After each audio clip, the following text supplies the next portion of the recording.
Next, Sitting at 30 takes you downtown for the weekly luncheon meeting of the City Club of Portland.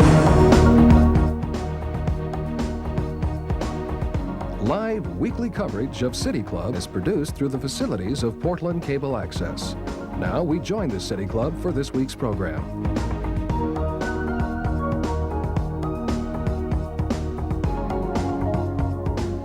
84, which is our next. Thank you. This vote is on Resolution 83. Okay. Any more comment? Someone called the question? Okay. All those in support of resolution for ballot measure 83? 2. Ballot measure 2. Sorry. Thank you. All those opposed? Okay. The resolution on ballot measure 2 has been approved. Thank you very much. Now we're moving on to the resolution on ballot measure 84. Our presenter, Mark. Thank you. Thank you, Madam President. Thane Jensen has ably summarized Measure 84 for you. Just a brief recap. This is the state measure that the City Club studied shortly before the 1996 election. That was known as Measure 30.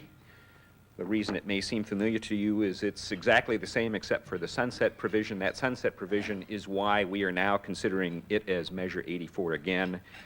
It addresses the requirement that the state fund any mandates for affirmative action by the local governments on any kind of program that's new or expanded.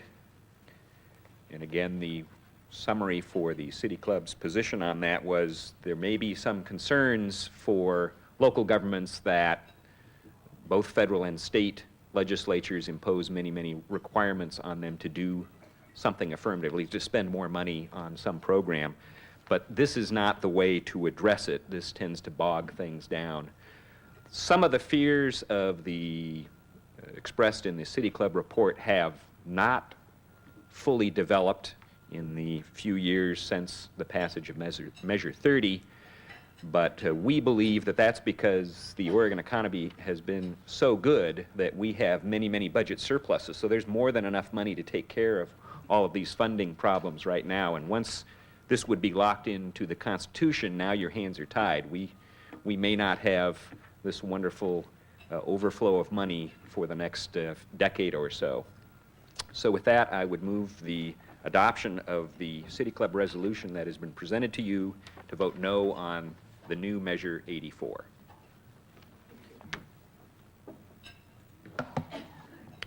Once again, this is on resolution for ballot measure 84.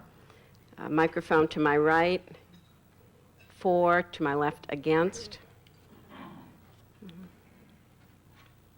Someone please call the question. Okay.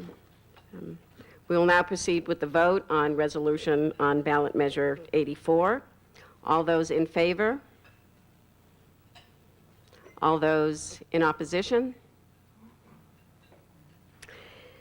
Thank you very much. The resolution on ballot measure 84 has been approved. And again, the Board of Governors will reflect on these actions at Monday's meeting, and I will report back to you at next Friday's Friday Forum. I would just like to briefly thank all the members of the Research Board, especially those who spoke out today, Les, Tamsin, and Mark, and also would like to thank Paul Leisner, who has done remarkable work and will continue to do remarkable work. This is quite a chock-a-block election season with ballot measures, and the City Club Research Board has undertaken several of them to review and bring forward to your attention. This, in many ways, is the heart and soul of what this organization is all about. And remember that when your annual fund letters come, but just as an aside. I would like to also introduce at this time a new member and ask him to stand, David Roth, who's chair of the Board of Directors, Oregon's Future magazine. Welcome. Thank you. Just a brief announcement. Next Friday, please join us for the first of the City Club debates in this year's election cycle.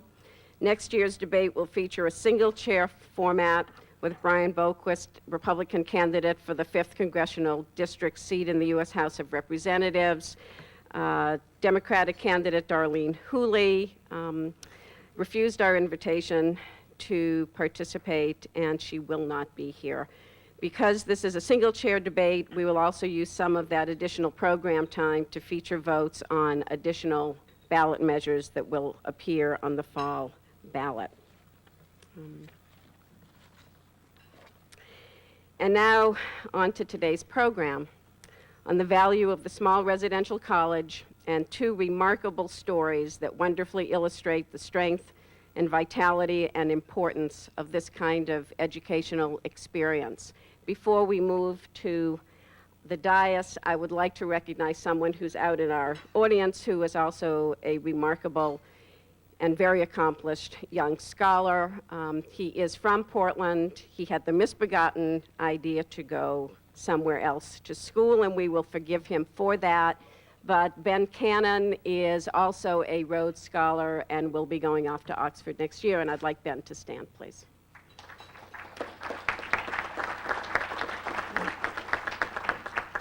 Thank you. Our board host today, seated at the head table, is Les Swanson, who's doing sort of double duty today. Les is a member of the Board of Governors and an attorney in private practice. He will have the privilege of asking the first question of our speakers. Following Les's question, we will open the program to questions from City Club members. And again, please line up behind the microphone even before Les is finished so that we can take as many questions as possible. And again, please try to limit yourself in your question to 30 seconds and to have it with a question mark at the end of it. If some of you forgot over our brief hiatus, the Charlie Davis prompt. And that will come out at about 31 seconds into the alleged question. Broadcast of City Club programs this quarter is made possible in part by corporate underwriting from CH2M Hill, U.S. Bank, Enterprise Rent-A-Car Foundation. We are grateful for their ongoing support. Paul Bragdon will serve as moderator for today's discussion. I think all of you know that Paul is the former president of Reed and the Oregon Graduate Institute and a former special assistant for education to former Governor Neil Goldschmidt. Before turning the program over to Paul, however, I'd like to say a couple of things about him, and I will be very brief. One relates very specifically to today's topic, and the other, though related to today's topic, relates more broadly to the heart of this organization and its mission to inspire active citizenship. When Paul was president of Reed, he was named one of the 100 most effective college presidents in the country. His passion and support for education colors everything he does. He also attended a very fine college of the liberal arts and sciences, Amherst College, even though it's on the other side of the continent. But he didn't know about Reed then, or any of our other fine schools. The second comment is an anecdote which some of you might already know. Paul was a high-ranking staffer for New York Mayor Wagner at a time when the Bedford-Stuyvesant section of that city was a tinderbox.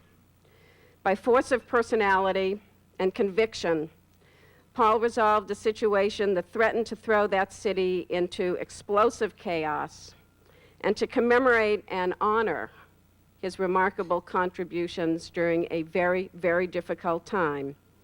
There is a plaque in a park in Bedford-Stuyvesant with Paul Bragdon's name on it. I think, to me, Those actions are emblematic of the power of a democracy and, in some way, perhaps, to the problem-solving skills honed in the small communities of our private communities and colleges. Thank you, Paul.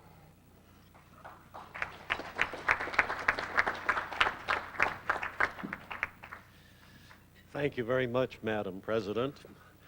The subject of the program today, for some reason, takes me way back to my own school days in Portland. As it happens, it was Portland, Maine, the other Portland, in which our teacher, Frances Goodwin, was trying to teach us something about values. So she told us a story, possibly apocryphal, about Cyrus Curtis, who owned the Curtis Publishing Company, which published the Saturday Evening Post at that time, being in a meeting with people who came from all over the world, and they were asked to tell what the outstanding products of their region were, or their state or country. So all of the usual things, such as timber and steel and iron and you name it, were named, and they finally asked Cyrus Curtis, who came from Maine, what the outstanding product of Maine was, and he said, character. Well, I think that we know in the Pacific Northwest and in Oregon particularly, our success as individuals and as a region does depend on the character of the individuals and our population as a whole. And I think we've learned in recent years that we'll be no better than the quality of the education that is offered and those who seize the opportunity to make the most of it. Today, we are going to have the pleasure of listening to two people who have already demonstrated character, however youthful they may be, and have also shown that they can take advantage of all of the educational resources and opportunities presented to them in the Northwest. Most recently, in their undergraduate careers at Reed College and the University of Portland, two of our outstanding independent colleges in the region. Derek Lyons, a graduate of Reed, was selected as a Rhodes Scholar last winter and will soon begin his studies at Oxford. Geoffrey Painter, a graduate of the University of Portland, is the recipient of a Marshall Scholarship and will soon become be in the Master of Science program at Lancaster University in England. Most of you are familiar with the Rhodes Scholarship program. It is the oldest of the international programs available to Americans and has been in existence since established through the will of Cecil Rhodes in 1902. So it is well known. Derek is one of 32 young Americans who will go to Oxford this coming fall, and the Rhodes program sponsors 2 or 3 years of work at the university. He is also Reed College's 31st Rhodes Scholar, and Reed, second to Williams, claims the most Rhodes Scholars selected from the ranks of small liberal arts colleges in America. Some of you may not be as familiar with the Marshall program as you are with the Rhodes program. It's named after General George C. Marshall, and it was created in his honor as the father of the Marshall Plan for the rehabilitation of Europe after the destruction of World War II. I can tell you that it is every bit as competitive, perhaps more so, than the Rhodes program, and it is just as much prized, even though it has not been in existence as long as the Rhodes program has been. And our guest today, Jeff, will be one of 40 British Marshall Scholars going to study in that country at this time. Now, I do want, of course, this program to be devoted to what they have to say and what you have to ask them and what their responses to it, but I think I should tell you some things about them that they're unlikely to say about themselves, and I know you'll be interested in that. Derek is from Pullman, Washington, and he was a chemistry major and was named a Goldwater Scholar in 1998. He's held research positions at Stanford, the NASA Jet Propulsion Lab, and Washington State University. He's the recipient of many honors. He's been named a 1996 United States Presidential Scholar a 1996 Washington State Senate Scholar, and a 1996 National Merit Scholar.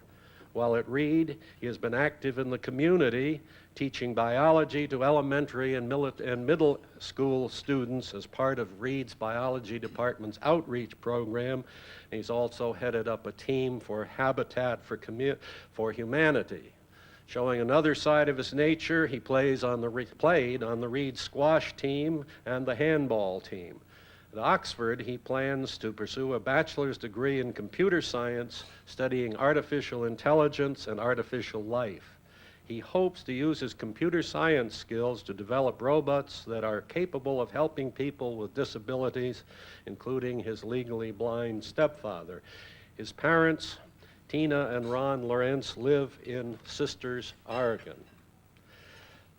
Jeff was born here in Portland and grew up here, a native Oregonian, 22 years ago. He graduated first in his class at Centennial High School in Gresham in 1996. At the University of Portland, he spent much of his time speaking and debating with the forensics team, leading the honors program, serving as a senator in the student government, and tutoring his fellow students in mathematics. In May 2000, just this spring, he graduated from the University of Portland with a BS in civil engineering and a minor in philosophy, and he was selected from the class of 2000 to speak at the commencement ceremony as the university's valedictorian. Jeff has worked as an intern for the city of Gresham, the White House, and most recently the U.S. Environmental Protection Agency. In addition to the Marshall Scholarship, he has received numerous awards, including a Harry S. Truman Scholarship and a George J. Mitchell Scholarship, making him the only person to win all three of these honors at the same time. Following his 2 years abroad, Jeff plans to enter the Peace Corps or move directly to his ultimate career destination, law school. As someone devoted to public service, he sees himself working in environmental policy and eventually seeking elective office. Running, painting, landscape photography, and time spent with his parents and two younger sisters allow Jeff to relax and not to lose sight of the really important things in life. Now, no particular order was given to their speaking. I am finished with my introductions. They have decided that as they are listed in the program, so they shall speak. So I first introduce Geoff Painter, and he will be followed by Derek Lyons.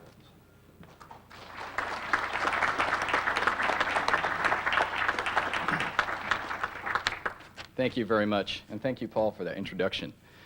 I want to begin today by thanking a few other people. Susan Hauser, Nancy Hedin, and all of the members of the City Club for hosting me here today to speak with you. I'm very excited to do this, and I'm also excited to see a few people in the crowd that I didn't expect to see today. Alan and Jane Kershaw, some family friends of mine, and my father, Greg Painter, and my sister, Erin. I know today in this audience there are a number of people who care deeply about Oregon's small private colleges, and there are others out there who are watching and listening as well. And I will speak today, as promised, about my experience at one of those small colleges. But I believe the importance of today's discussion goes beyond this topic. Today, when we are told time and time again that Oregon's public schools are failing and that students are leaving this state in record numbers to attend college elsewhere, I stand as a Marshall Scholar before you as someone who defies these stereotypes. I am a proud recipient of an Oregon public education, and I am someone who decided to stay in this state to go to college, and my successes belong as much to the institutions in which I was educated as they do to me. So today, as I speak about my college experience, I want to also stress the importance of factors that play a role in giving every student a quality education, and that begins long before a student ever gets to college. It begins before a student ever enters any school. It begins at home. My parents, from a very young age, recognized within me a unique curiosity, and they fed that curiosity, giving me every opportunity they could to explore my interests. And this left me with a love of learning. My parents also taught me that I should make decisions and pursue my interests because I wanted to, not because of what they wanted for me, and not because of the other expectations that people might have of me. This love of learning and the sense of autonomy that my parents taught me have stuck with me for the last 22 years. They guide many of my decisions, and they are responsible for much of my success, and so I owe a great deal of gratitude to both of my parents. Teachers in my public school career also played a significant role in my development, and a few of them are worth mentioning here today. My 7th grade English teacher, Lonnie Arakaki Shade, recognized in me a talent that needed to be used outside of the classroom, beyond the normal curriculum, and she made the effort to do this. In high school, I met similar educators. Gary Larson, my biology instructor, my chemistry teacher, Lori Lancaster, and Julie Hilsentager, who taught my physics courses. All people who showed me that education can transcend classroom boundaries and showed me how much more powerful it can be when incorporated into activities outside of school. And so because of the hard work that my parents and these teachers gave me, they provided me with a well-rounded education that prepared me well before I ever made it to the University of Portland. I chose to come to the University of Portland for 2 reasons. First, I was impressed by the small, tightly knit community of a small private college. I felt that this would give me the opportunity to form relationships with my fellow students, but also with those who were providing me with my instruction. And I knew that this would enhance my education overall. As it turns out, I was right. The second reason I chose to come to the U of P, though, is one that not too many students think of, but it's one that weighs heavily on the minds of every parent who has a child in college, and that is the financial package that the university offered me. I had considered other schools on the East Coast, schools that because of their policies were prohibited from offering me merit-based scholarships. And so when the University of Portland offered me an outstanding merit-based package, I accepted their offer. And I'm glad I did, because during the last 4 years, I have had experiences on that campus and around that community that have profoundly changed the direction my life will take. And these experiences, many of them, are a direct result of that type of relationship that you can form at a small private college with those people who are providing your instruction. At the U of P, as Paul mentioned, I was involved in a number of activities. The speech and debate team, student government, all of these were very important, but none was more important than the university honors program. I was first introduced to the honors program during the first week of orientation at U of P. And it was at this time that I met a community of students who were like myself. This was the first time this had occurred in my life. Students who were curious like I was, students who possessed that same love of learning that my parents had instilled within me 18 years before. And this, for me, was exciting. It was invigorating, and it made me desire more of such opportunities. The honors program also introduced me to a person I have come to admire greatly, and that is the honors program's director, Dr. Jim Stemler. Dr. Stemler is one of those few people I know who has a job that I don't consider to be work. Now, don't get me wrong. It isn't that Dr. Stemler doesn't work hard in the eyes of many. It is the way that Dr. Stemler approaches his job. He approaches it as something he loves to do. Dr. Stemler loves to work with honors students like myself, and it shows. During my time at the University of Portland, because of that close personal relationship that I was able to form with this man, he has been a professor to me, he has been an advisor, and now I am able to count him as a good friend. When I came to the University of Portland, I had decided to study civil and environmental engineering.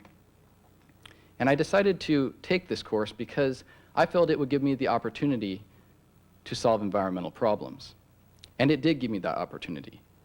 But it was when I began to take courses in the university's core curriculum, in particular philosophy courses, that I began to think about the world differently.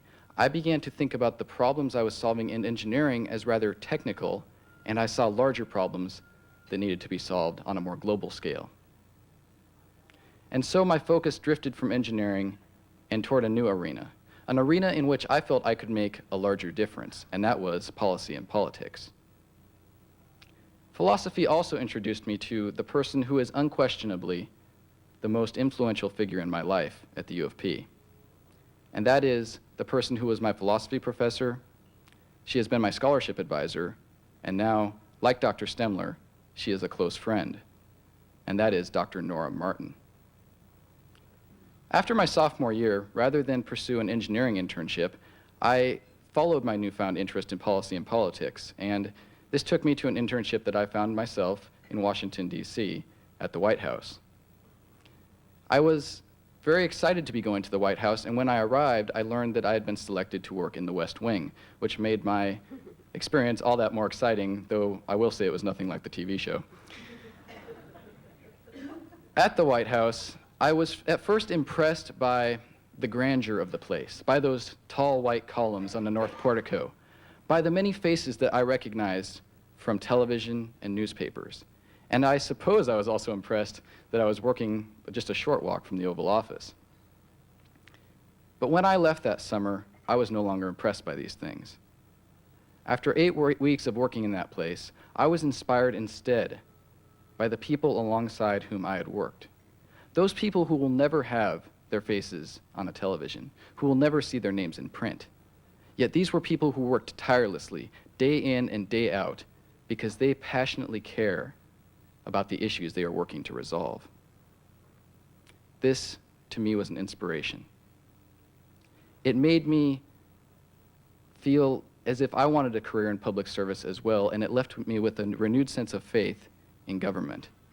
And so I returned to Oregon for the second half of that summer, and I worked at the city of Gresham, where I learned more about engineering, but I also learned about environmental planning and policy, which continued to be my focus. In the fall, when I returned to school, I learned about a scholarship program, one that seemed to suit my interests perfectly. And that was the Harry S. Truman Scholarship. The Truman Scholarship is awarded to 80 college juniors each year, and among the many criteria of this award, 2 stand out. And those are that the recipients be committed to careers in public service and that they desire to effect change. And these were 2 things that I wanted very much. And so I decided I was going to apply. And I looked for some sort of a network, some sort of system at the University of Portland that would help me apply for this scholarship. And to my surprise, I found nothing. And now, as I look back on my experience, I realize why. Unlike a school like Reed College that has enjoyed so much success in these competitions over the years, the University of Portland at that point had never produced a student who had won such a nationally competitive award. And so, because I wanted to apply for this award, and I was determined to do it, I sought out the person I trusted most. A person I knew who possessed the idealism to break down that barrier that many at the university felt stood between a student such as myself and a nationally competitive award such as the Truman. And that person was my philosophy professor at the time, Dr. Nora Martin. Nora and I worked together to put the application into the mail with some help from a political science professor, Dr. Jim Moore. And several months later, I suppose it was, I was called for an interview in Denver, Colorado. And I flew to Denver, interviewed for the scholarship, and came home feeling very good about the way it had gone. And a few weeks later, I received a phone call telling me I needed to move as quickly as I could to get up to the university president's office. And I did that. And it was there that Father David Tyson told me that I had been selected as the university's first ever Harry S. Truman Scholar. The university was delighted, because for them, this meant a new academic plateau. This meant that a student at U of P could win such an award, and they worked quickly to establish a program, a system to help students apply for these awards in the future, which continues today. It is headed up by my advisor, Dr. Martin, and is flourishing. I was also excited because I knew that this award brought with it many opportunities. And it was during that summer, the summer after my junior year, that I had my first opportunity as a result of the Truman. I went to Missouri for a week, of all places, to meet with the 79 other Truman Scholars. And when I first met that group of people, I was reminded of an experience I had had several years before at the U of P when I had met those honor students. These people, these Truman Scholars, also possessed that same curiosity, that same love of learning. But they also, like me, wanted to effect change on a global level. This again was exciting for me, and I sought out more opportunities like it. And when I returned to school in the fall, I had decided, along with Dr. Martin's help, that I would apply for the Marshall, the Mitchell, and the Rhodes. After I was selected as a finalist for all three, I flew to San Francisco to interview for the Marshall and flew back to Portland that evening so I could leave again the next morning to go to Washington, D.C. and interview for the Mitchell. After which I came home to Portland and crawled into bed. And the next morning, when I rolled out of bed to the phone ringing, I was surprised to hear so soon that I had been selected as a Mitchell Scholar, another first for the U of P, and again, very exciting. It was about a week later that I interviewed for the Rhodes. And going into these three competitions, I figured that they were all the same. I saw very few differences among them. And I was surprised in the Rhodes interview to find that this program seemed different to me. And I really felt that a person like me fit better into the Marshall or the Mitchell. And so I wasn't surprised when I wasn't awarded the Rhodes and Derek instead advanced in the competition. And I was happy for him. It was about a week and a half later that I received another phone call, this time from the British consulate in San Francisco. And the woman on the other end of the line told me the news I had been hoping to hear, and that was that I had been awarded the Marshall. And so I gave up the Mitchell so I could take the Marshall, because I figured that 2 years in the United Kingdom was better than 1. Yeah, I know, rough choice. And this is where I stand today. Along with the other scholars, the 31 Rhodes, 39 Marshalls, Derek and I are preparing to go to the United Kingdom for 2 years.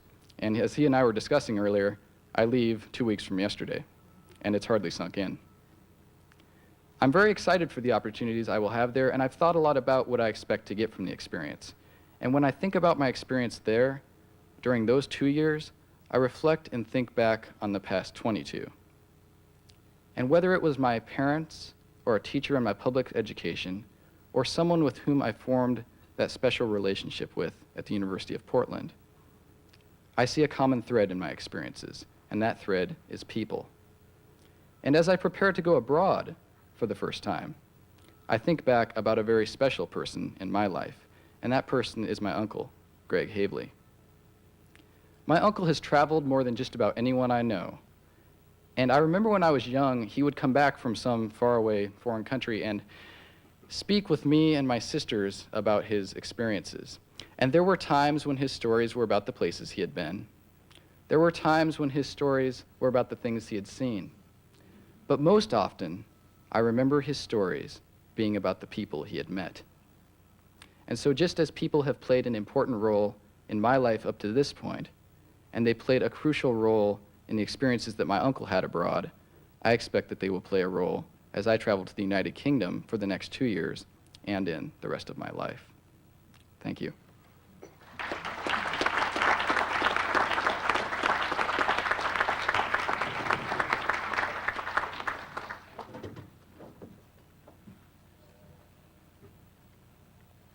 Thank you very much. I am, like Jeff, extremely excited to be here this afternoon. And I'd like to begin by thanking the City Club for inviting me here to speak. This is just a wonderful way for me to be sent off from the city that's been such a good home to me over the past 4 years. As advertised, I'm going to speak to you today about my personal journey towards the Rhodes Scholarship, and in particular, the place that Reed College played in that journey, educating me both as a scientist and as a person. Before I begin discussing Reed specifically, though, I'd like to back up slightly to set the context by discussing an earlier time in my life, and a time in which the future seemed much less certain than it does today. Now, I was raised in the small university town of Pullman, Washington, and was very fortunate to grow up and go to school in this open-minded and quite well-educated community. I was influenced early on by the example, particularly of my mother, but also of several early teachers. So by the time I had reached my early teenage years, I regarded myself as a socially minded person. In academic debates and classroom discussions, I was always quick to point out the social responsibility of the middle class and the wealthy towards those in society who are less materially fortunate. These are noble ideals, to be sure, but at the same time I was making these arguments, the fact remained that I was still very much a child. Despite what I would have told you at the time, I had had a very sheltered existence up to that point. I think at that time there was a kind of academic distance or disconnection between the realities of my comfortable day-to-day existence and the exigencies of poverty or homelessness with which I claimed to be so concerned. There was a distance, that is, until the end of my sophomore year of high school. Now, at this time, I was living with my mother and sister in Seattle. And we were living with a stepfather who had been a part of my life for about 6 months. To make a very long and very complicated story short, this stepfather suddenly, with very little in the way of warning, turned abusive and menacing. In the space of about 24 hours, my family and I were forced to flee our home, leaving all of our material goods and financial resources under the stepfather's control. To say the least, it was a very traumatic time and very emotionally trying time, and it's one that I'm glad I'll only have to live through once. Today, though, with the benefit of retrospect, it's something that I am very glad that I did live through. And the reason for that is that it wielded such profound transformative influence in shaping the person who was to go to Reed College 2 years later. I remember in particular the first night that I spent in one of these shelters, lying in our family suite, which was a rickety 3-tier bunk bed, staring at the ceiling, sleepless, and thinking about the way my life had been just 4 or 5 days earlier. And I'd gone to bed in my old familiar bedroom and pulled up my flannel sheets and matching comforter with my CD collection carefully alphabetized on the shelf beside me and my wardrobe of casual yet fashionable attire hanging in the closet. And now here I was, all of my worldly possessions reduced to an SAT registration ticket and a toothbrush that I'd hastily stuffed in a backpack on my way out of the house. What began to coalesce in my mind at that moment, and what continued across the next couple of weeks, was the realization that there was something deeply flawed in the definition of success that I had passively inherited from people around me and never really thought to question up until that point. That is, though I claimed my interest in life was helping other people, living a socially productive life, I'd always envisioned myself doing so from a comfortable house with a nice car parked in the driveway. Faced in this moment, though, by the sheer mutability of material goods, by the adolescent allure of wealth, it occurred to me that I needed to change this definition of success.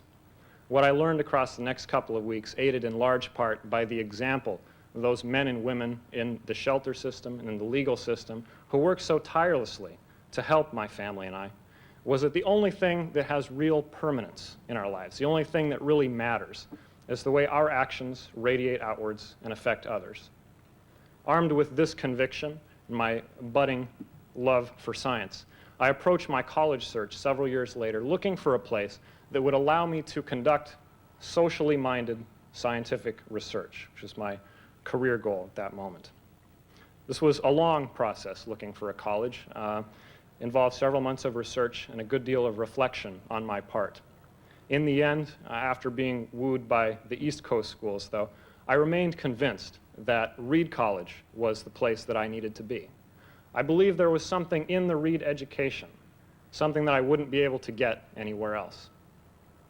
The question then is, what makes Reed so unique in the landscape of American higher education today?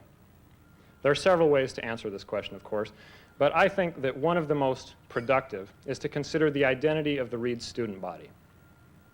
Now, as I'm sure many of you in this room are aware, Reed students have a reputation for being a somewhat left-of-center lot.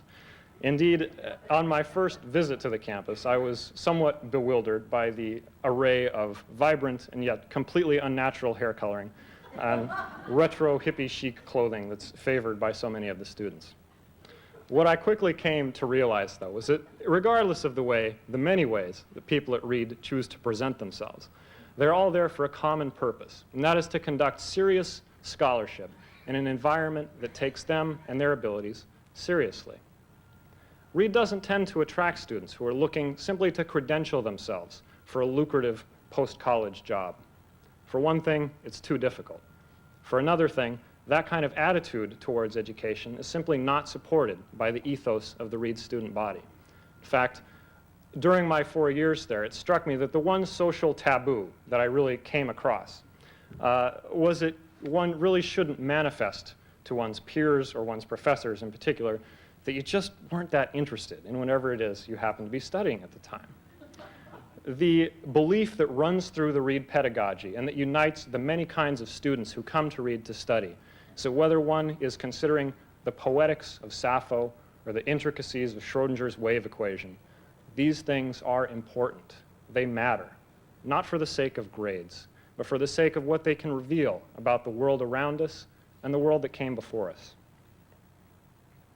Now, ironically, it is this commitment on Reed's part to the life of the mind, as many in the Reed community term it, that has brought criticism to the college in recent years. Some have accused it of being a kind of ivory tower, a place whose privileged students sequester themselves from the mundane concerns of the external world. Now, I've never been totally satisfied by this argument, and I think the rebuttal has to begin by considering what it is that a liberal arts education seeks to accomplish. In my mind, a study of the liberal arts is foremost a search for context, a search for the connections that link together the apparently disparate achievements in art, science, and humanities that a given culture produces. The question to which the liberal arts returns its students again and again is, what can we learn about an idea or an event by considering not only the idea itself, but its place in the larger mosaic of the culture that produced it? I think particularly in the context of an undergraduate science education, this emphasis on social repercussions, on social responsibilities, is a very rare and a very precious thing. In contrast to the highly focused, often exclusionistic scientific environments that I found at other universities at which I conducted research over my summers, the science education at Reed encouraged me to consider the place that my science and my research was going to play in the larger social world and the effects that it would have. What Reed gave me was the conviction that my desire to conduct socially minded science was not foolish, that it was something very worthwhile. Over the next 3 years, I'll be studying computer science at Oxford with an emphasis on artificial intelligence. I'm particularly interested in the way in which this emerging technology can be used to improve the way that we interact with the world around us, particularly those of us who have disabilities. A close family member of mine is legally blind, and for some time I've been enamored with the somewhat science fictional concept of a robotic seeing eye dog, one imbued with artificial intelligence. Now, as I've posed this idea to various friends, the response that usually comes back is, well, that's very interesting, Derek, but what's wrong with a real dog? A good point. What I think, though, is that there's the supply of actual seeing eye dogs is really limited by, number one, the amount of training which goes into creating one, and the small number of people who have the expertise to do so. While the initial expenditure to create a robotic system for the same purpose would surely be quite large, once the system is in place, these things can be mass-produced and made available to a much larger segment of the population who would have a need for them. Obviously, I have an enormous amount to thank Reed for, not the least of which will be the next couple of years at Oxford. It would be a mistake, though, I think, to pin the entire weight of my Reed education, its entire value, on this single outcome. Regardless of where it is I will study in the future, or any successes that I may encounter, the most lasting and important thing which Reed has given me is the ability to think clearly and deeply about my science and its impact in an increasingly complex society. Really, my only hope at this point from the successes that I've had, or any successes that I may have in the future, is that they can help to repay, in some small measure, the enormous investment which Reed and my professors have made in me over the years. Thanks very much.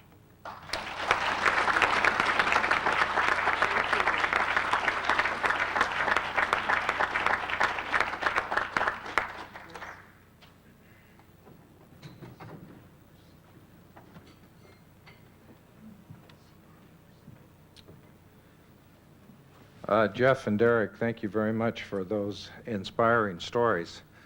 I was particularly interested in Jeff's background in philosophy. I have a background in philosophy myself, so I like to see philosophy majors flourish. And Derek sounds like a philosopher. I wanted to ask them, they're going to go to England, and they'll be identified, of course, immediately as Americans. And when they're there, I wanted to ask them, what are 2 or 3 things about American culture that stand out to them, either positive or negative, that they might feel would need explanation to someone who hasn't lived here and only reads about us?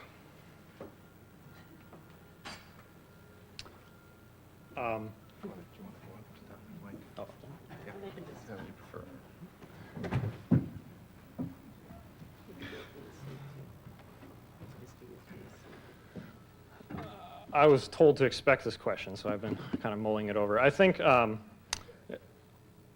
one of the strikingly American things in my educational background is really Reed itself.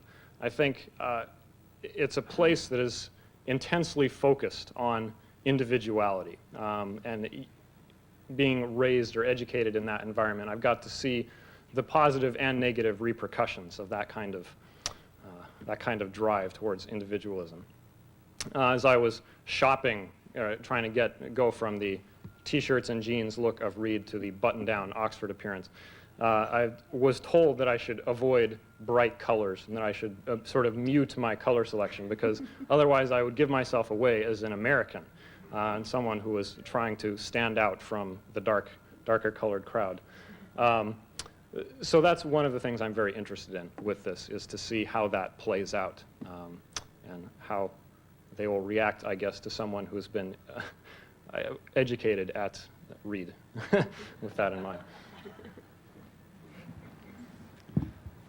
On that same note, I suppose, well, first let me say that I'm a little worried now that Derek's mentioned bright colors, because I've spent several weeks tie-dyeing things, thinking that this is such an Oregon thing to do, and I could take them with me, and so maybe I will be the one who stands out. But I really think something in my life, both at the University of Portland and before, that stands out as uniquely American is the desire to change things. That when we are unhappy with something, we really feel that we are empowered to do something about it. And after speaking with some people who have spent a significant amount of time studying and living in the United Kingdom, they tell me that this view is not as prevalent there. And so I think that might be something that's hard to adjust to, but I think it's also something that I would share with British folks as uniquely American. It's a question from our audience, and it's addressed to both of our speakers today. So many individuals of your generation have become disillusioned with the political process, often opting out of it completely. Why do you feel this has happened? And what do you think can be done to interest and invigorate your generation? Want me to take this one first? I guess since I'm the one who's interested in politics, I get to go first. I think that people are disillusioned with politics because of the rhetoric that surrounds it, and we constantly are told how ineffective government is and how much red tape is present and all of these negative things. And we don't ever really see the positives associated with it. And as I spoke about my experience at the White House, that was an experience that really changed my view. I was a cynic before I went there, and when I came back, I had people asking me, aren't you more cynical about government now that you've been in Washington for 8 weeks? And you would think that I would be. But when I saw the people on the ground working for things that they cared so much about and making strides, I became much more passionate about it instead. And so that is why I'm interested in politics, and I really do feel that well, I'm a bit of an idealist here, but I really do feel that as long as people are able to stand by their convictions and do what is right in the face of adversity, then politics can be a noble profession, and it can be one that does affect change. I guess I would respond to that question by saying that I think the thing that people in our generation are most frustrated by with politics is its incredible inertia, how slowly the wheels seem to turn. And I think that's what really drives a lot of young people away from politics, is the feeling that it's something which is kind of a false enterprise. Nothing ever really seems to come from it. One of the ways in which I think we can start to change that, though, is to remind people, young people especially, that one can be politically involved without being a politician. I think people in the sciences, people in academics, no matter what you're doing, if you have the desire to be socially involved, you can make some sort of difference in that capacity. So that strikes me as probably the most important thing that we can remind people in order to get them participating in the process and not being quite so disillusioned with it.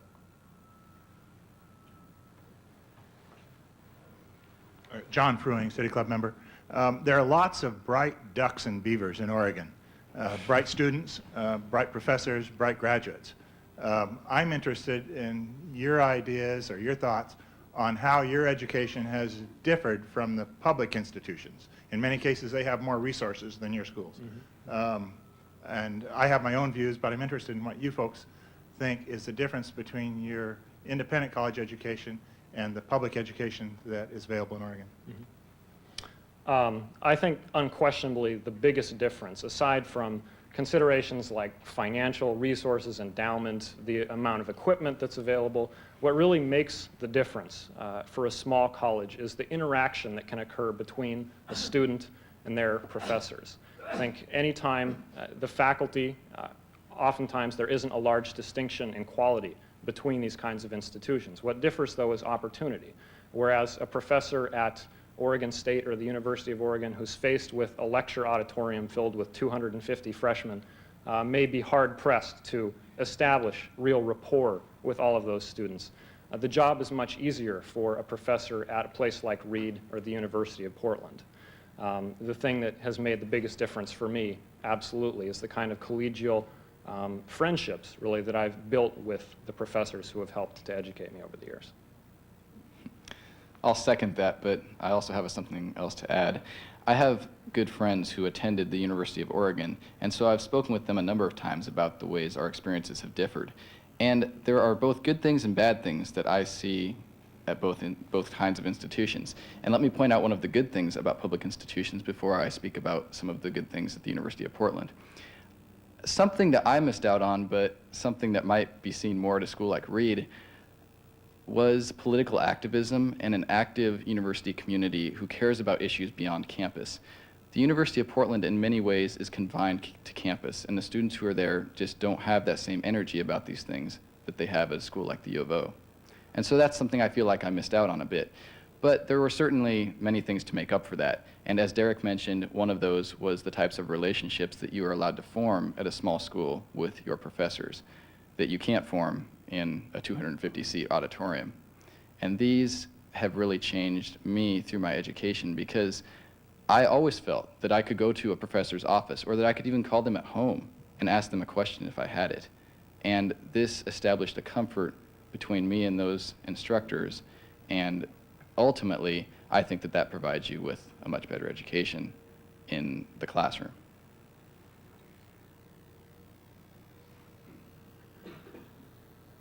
John Leeper, City Club member. I commend both of you young men for your accomplishments. You both sound like very strong individuals. I, however, am interested in your perspective on what your respective schools did towards your own character development as individuals, as well as your perception of character development on the part of your respective student bodies. I'll go ahead. I would begin by saying, as I said in my speech, that I think a great deal of my character was established well before I ever came to the University of Portland. And that was established in the home and in my public education before college. But at the University of Portland, there is a unique emphasis on three things, and those are teaching, faith, and service. And while I didn't choose to participate as much in the faith aspect of that equation, I did participate in the teaching as I was a student in the courses, and I formed those special relationships with the professors, and the service, where I was given the chance to reach out to others in the community. And I found that for me and my fellow students, the dividends that are paid from both of these things are huge. They're huge because when you form those special relationships with people, you learn things about them and about yourself that you didn't know before. And this is a very big part of establishing character, I think. And as far as service is concerned, there is nothing better in my mind to establish character than to reach out to others and do hard work on their behalf without yourself being in mind. I think the issue of character development is a very interesting one for Reed College in particular. The impression that I think a lot of people get who aren't very familiar with Reed is that the place seems to not exert much care as to the character development of its students. It seems to be so focused on academics that all other matters are left sort of by the wayside. I obviously disagree with this statement. I think what differs at Reed from many other institutions is that the faculty and the administration of the college places the sole burden of responsibility for developing character with the students. There's no rule book at Reed. We're governed by a code of conduct, a honor principle, which isn't even really codified in a single statement, but just sort of loosely understood as the idea that once you have arrived at Reed, you're expected to conduct yourself as an adult and treat other people with the respect which you would like to receive yourself. While there are obviously a lot of bumps and bruises that individual students encounter trying to mature in this environment without the rigid structure in place around them, by the time you reach your junior or senior year, I think there's a profound difference between the quality and character of the people at those levels of study and the sort of wide-eyed incoming freshmen.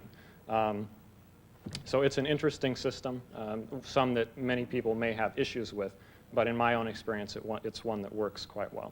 Question to my left. You were here. Thane Hansen, City Club member.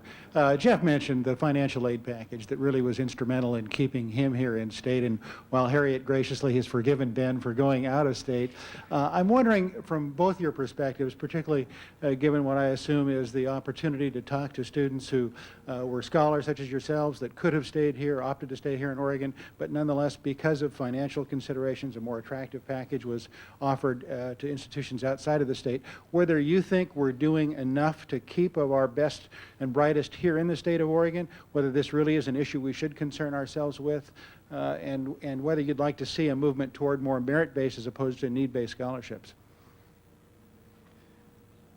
I mentioned that in my speech because I think it is a very important reason that students attend college, and in some ways it's really unfortunate that that is a reason. But at a place like the University of Portland, I know there are folks working out there very hard to provide money that allows merit-based scholarships to be given. And while I strongly support need-based scholarships and financial aid, and I think they are crucial, I think that the group that tends to possibly leave the state more often because they don't receive the financial aid is not the group who benefits from need-based aid, but also a group who does not have the independent financial resources to finance an education, and that is where I fell. My family did not receive a significant amount of need-based aid, yet they weren't wealthy enough to send me to schools that were costing $30,000, $32,000, $33,000 a year. And so when the University of Portland came through with an offer of merit-based aid, that is what really kept me here. And so if our goal is to keep students in Oregon, I think that we need to increase the amount of merit-based scholarships that are given in addition to the need-based programs that are already there.